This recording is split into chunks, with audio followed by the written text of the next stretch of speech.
ఫ్యాకల్టీగా ఇంకా behind the screen ముందు ఉన్నారు. అందరికీ కూడా మరి అనేక రకాలుగా ఇలాగా స్వచ్ఛందంగా చేయడం అనేటువంటిది ఇంకొక ఈ ప్లేట్ ఉంది. జస్ట్ నేను ఒక ఎగ్జాంపుల్ చెప్తాను. ఈ ఇందులో ఖాళీగా ఉందా, అన్నీ ఉన్నాయా? ఇప్పుడు దీన్ని ఇవ్వడానికి రెడీగా ఉంది కదా.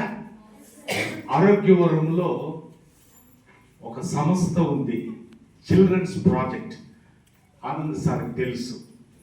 దానికి నేను సోషల్ వర్కర్గా 11 years వర్క్ చేశాను. ఆ సంస్థ అమెరికాలో ఉంటుంది, వేరే దేశాల నుంచి. ప్రతి నెల కొన్ని లక్షల రూపాయలు దానికి వస్తే దాన్ని మేము ఇలాగా మీలాగా పిల్లలందరికీ విద్య నేర్పించి ఈరోజు డాక్టర్స్, ఇంజనీర్స్, నర్సెస్ ప్రపంచమంతా ప్రాకిపోయినారు. కానీ ఆ పాత్ర ఎటువంటిదిరా అంటే ఇలా నిండుగా ఉండేది. మేమేం చేసేవాళ్ళం అంటే జస్ట్ ఇలా తీసి ఇవ్వడం చాలా ఈజీ కదండి. నేను ఎగ్జాంపుల్ అంతే, ఈరోజు మీకు సందేశం ఇది ఇవ్వాలనుకుంటున్నా. జస్ట్ ఇలాగా ఇది పంచడం చాలా ఈజీ ఆనంద్ సార్. కానీ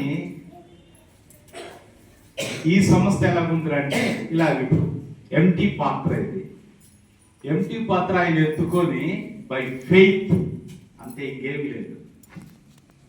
దీన్ని భగవంతుడు కదా సార్, అంతేనా? దాన్ని నింపుతూ ఉంటేనే ఇది రన్ అవుతూ ఉంటుంది. మీరు ఆ డిఫరెన్సియేషన్ చిన్నపిల్లలకి అర్థం కాకపోతే పెద్దవాళ్ళందరికీ అర్థం అవుతుంటుంది. ఖాళీగా ఉన్నటువంటిది నాట్ ఈజీ అది.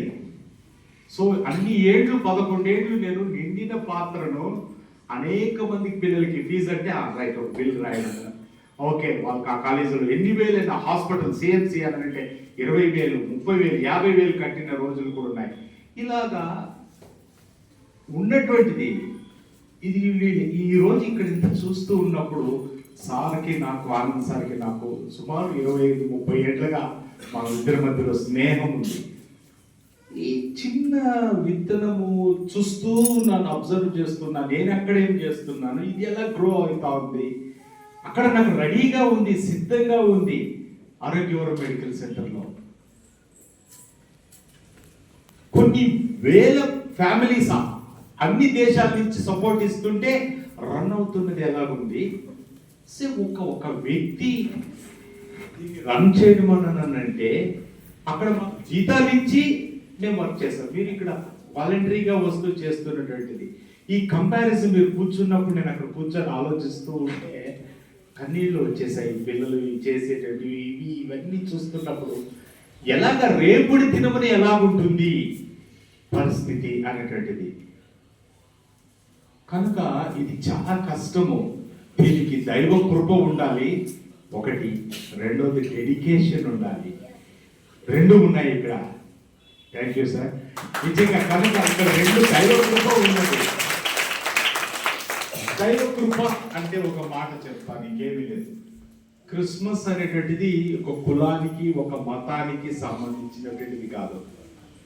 ప్రేమను పంచండి యేసు ప్రభు చెప్పాడు, అంతే, ఇంక వేరే ఏమీ లేదు.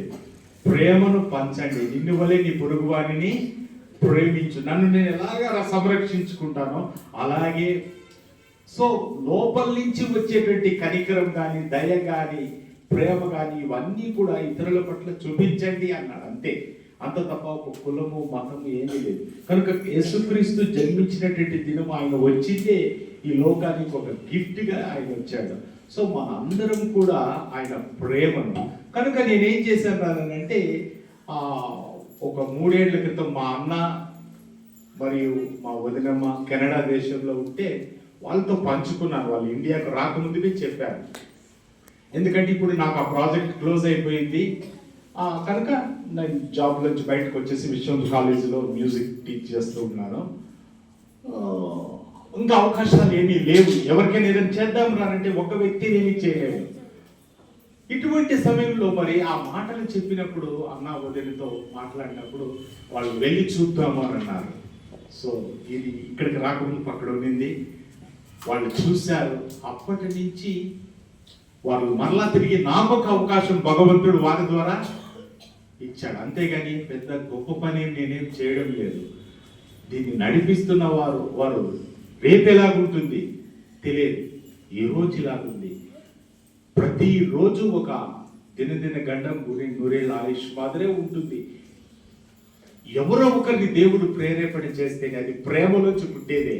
కనుక మీరు అందరూ బాగా చదువుకోవాలి, పైకి రావాలి, ఇంకా అనేక మందికి ఈ విధంగా సహకారం అందించాలి. అంతకు మించి ఇంక వేరే ఏమీ లేదు. ఇది నానాటికి మరి స్థలం వచ్చింది, మరి ఇంక అక్కడ ఇదైతే ఇవన్నీ ఎందుకంటే రెంటెడ్, చాలా నాకు అన్ని ఆలోచనలు ఉన్నాయి. సో దేవుణ్ణి అడుగుతున్నాను నేను, ఇంకా ఏదైనా ఎవరైనా దొరికితే ఇంకా వేరే ఏ విధాలుగా మరలా తిరిగి నా సేవను కూడా మరి అంటే ఏదో ఒక ఆధారం చేసుకొని మరలా ముందుకు సాగాలి. కనుక మీకు అందరికీ కూడా క్రిస్మస్ దిన శుభాకాంక్షలు. మా అన్నయ్య, వదినమ్మ, వాళ్ళ కుమారుడు, వాళ్ళ కుమార్తె, వాళ్ళ కుటుంబాలు కూడా మీకు అందరికీ కూడా శుభాకాంక్షలు చెప్పమన్నారు. మీ ట్రస్ట్కి మీకు అందరికీ కూడా నువ్వే పర్సనల్గా వెళ్ళాలి. ఎవ్రీ మంత్ నేను రావడం లేదు, అమ్మా వస్తాను అంటాను, రావడం లేదు, కుదరడం లేదు. కానీ ఈరోజు వాళ్ళు అన్నారు నువ్వు ఈరోజు వెళ్ళాల్సిందే. నిజంగా వచ్చిన తర్వాత చూసిన తర్వాత నేను I was really it's entirely different. ఈ వాతావరణం మరలా నాకు ఆరోగ్యవరం మెడికల్ సెంటర్లో అప్పుడు చూసినటువంటిది మరలా ఈ విధంగా చూశాను. నిజంగా మే గాడ్ బ్లెస్ యూ. నేను ఒక చిన్న ప్రేయర్ చేస్తాను, ఆ తర్వాత మరలా మిగిలిన కార్యక్రమాన్ని మేడంకి అప్పగిస్తాను. కళ్ళు మూసుకుందాం, ప్రార్థన.